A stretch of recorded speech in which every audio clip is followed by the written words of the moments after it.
Hello everyone and again back to my daily vlog. আমি আবারও চলে এসেছি আমার আরও একটা নতুন ভিডিও নিয়ে। তো সেদিন সকাল সকাল আমি একটু বেরিয়ে পড়েছিলাম মেজমাসির বাড়ি যাওয়ার জন্য।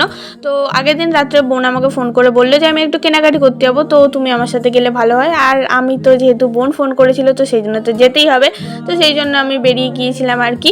তো আগের দিন রাত্রে মানে মোটামুটি যেদিন আমি যাই আর কি, তার আগের দিন রাত্রে আমাদের এখানে সিঙ্গার রূপঙ্করকে নিয়ে আসা হয়েছিল। বেসিক্যালি আমাদের এখানে একটা স্কুল আছে, বয়েজ স্কুল, তো ওটা 75 বছরের পূর্ণ হওয়ার জন্য 5 দিন ধরে ফাংশন হচ্ছিল।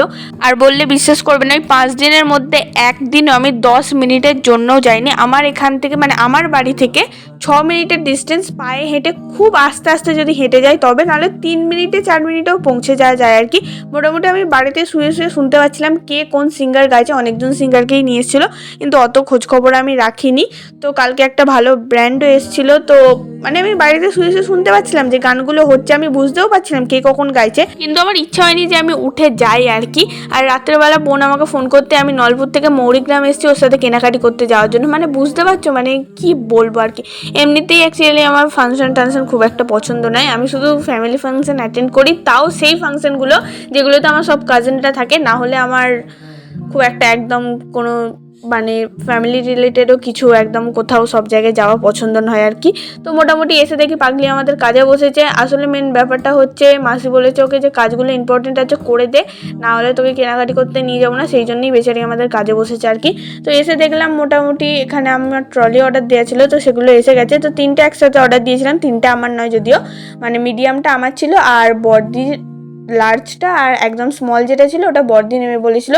তো ট্রলিগুলো একসাথে আসার কারণে একটু হসরা খেয়ে গিয়েছিলো সবগুলো, অ্যাকচুয়ালি একটার ওপর একটা এসেছিলো, তো সেই জন্যই এরকম অবস্থা হয়ে গিয়েছিলো আর কি।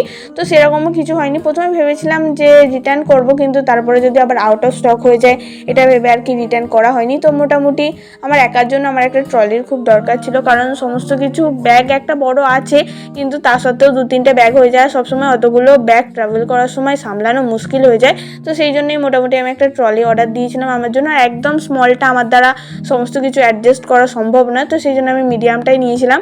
আর যেহেতু আমি এসব লকটকগুলো ঠিকঠাক জানতাম না, তো সেই জন্য দাদা আমাকে বুঝিয়ে দিল যে এগুলো এরকমভাবে ইউজ করতে হয়। আসলে আমার তো হাতে পায়ে লক্ষ্মী, তো সেই কারণে যাতে সমস্ত কিছু ভেঙে চুরমার না করে দিই সেই জন্যই আর কি বুঝিয়ে দিচ্ছিল। তো মোটামুটি তারপরে বড়টা স্মলটাও দেখলাম, স্মলটা অনেকটাই ছোটো ছিল যেটা আমার দ্বারা সম্ভব না অ্যাডজাস্ট করার, বড়টা এতটাই বড় ছিল যেটার মধ্যে আমি ঢুকে যেতে পারবো, আমি জিনিসপত্র কি নিয়ে যাবো। তো মোটামুটি গোছানোর জন্য দাদা আমাকে বলেছিল যে প্যাকেটটা ধরছি ট্রলিটা ঢোকা, কিন্তু আমার গায়ের শক্তি দেখে তারপর বললো বাদ দে ছাড়। তো শর্টসে যেহেতু একসাথে সমস্ত কিছু দেওয়া সম্ভব নয়, তো কেনাকাটির ভিডিওটা নেক্সট পার্টে আসবে। চলো আজকের মধ্যে এতটুকুই, দেখা হচ্ছে নেক্সট ভিডিওতে, ততক্ষণের জন্য টাটা।